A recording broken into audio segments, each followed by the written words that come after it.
C'est sans protocole d'accueil et sans le dispositif habituel que le chef de l'État est arrivé à Mvengue. La visite des chantiers initiés dans le chef-lieu du Haut-Ogooué obéit à une logique, le développement du pays. De l'aéroport international à l'université des sciences et techniques de Massoukou, le président de la République a visité cet chantier.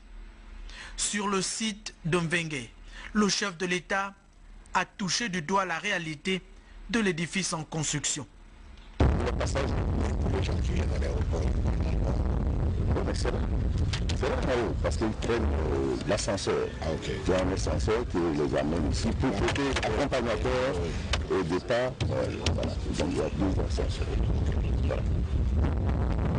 Au stade d'entraînement et à l'hôtel de Mbaya, les ouvriers s'activent pour les finitions. Le revêtement synthétique du stade d'entraînement ici est de 3e génération. La structure, érigée au cœur du quartier Mbaya, est inscrite au registre de la Coupe d'Afrique des Nations de football. Elle dispose d'une piste pour handicapés. L'infrastructure à terme constitue un véritable patrimoine pour la jeunesse locale. Plus loin de là, au cœur de la ville, le complexe sportif de Franceville se dévoile sous toutes ses formes. Le stade, d'une capacité d'accueil de plus de 20 000 places, porte désormais son armature. La pelouse, en pleine séance d'arrosage, attend fièrement ses premiers compétiteurs. Ici, le chef de l'État a parcouru les 3 niveaux de ce stade de compétition. Visiblement, le constat est rassurant.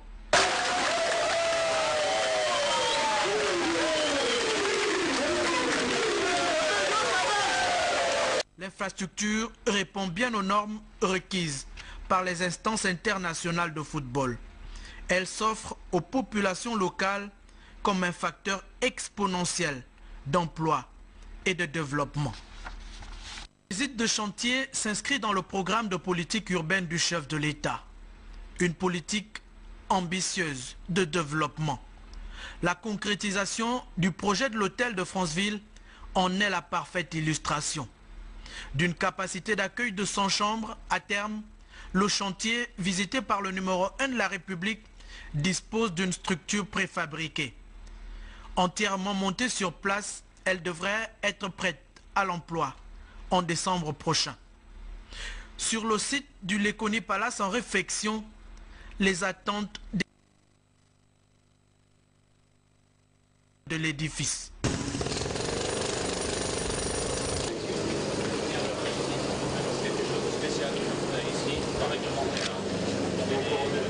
La visite du chef de l'État en ces lieux apparaît comme une lueur d'espoir pour cette structure, maillon essentiel de l'activité touristique dans cette province du Haut-Ogooué.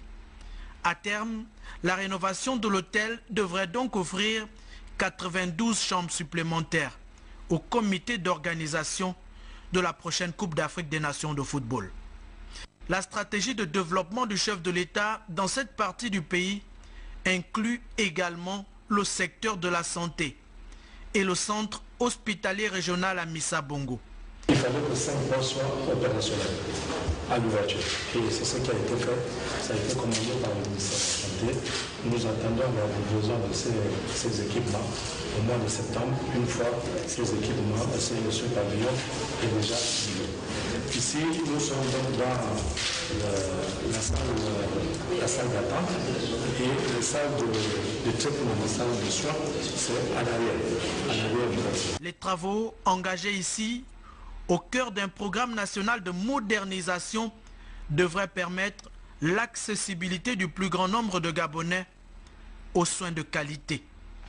L'Université des sciences et techniques de Massoukou également n'est pas en marge des réformes. Le chef de l'État, de passage ici, réaffirme ses ambitions pour l'enseignement supérieur et le système éducatif. Ce côté-ci, parce qu'il y a un couloir au milieu, ce côté-ci, on pourrait le réserver pour des philo et des petites salles de TD et de TP pour les mathématiques. Alors c'est ce qu'ils ont... Et là, on peut faire des amphis? Oui, oui. Une partie, oui, oui. 2 amphis, 2 petits amphis. avec une cloison ou de faire une grande de 600 places, ou faire deux de 250 places à peu près. Voilà. La construction de 2 amphithéâtres et d'une salle de reprographie en Mbaya constitue une nouvelle opportunité à l'offre qualitative et quantitative de formation dans cette université presque trentenaire et aujourd'hui en quête d'un souffle nouveau pour les prochaines générations d'étudiants.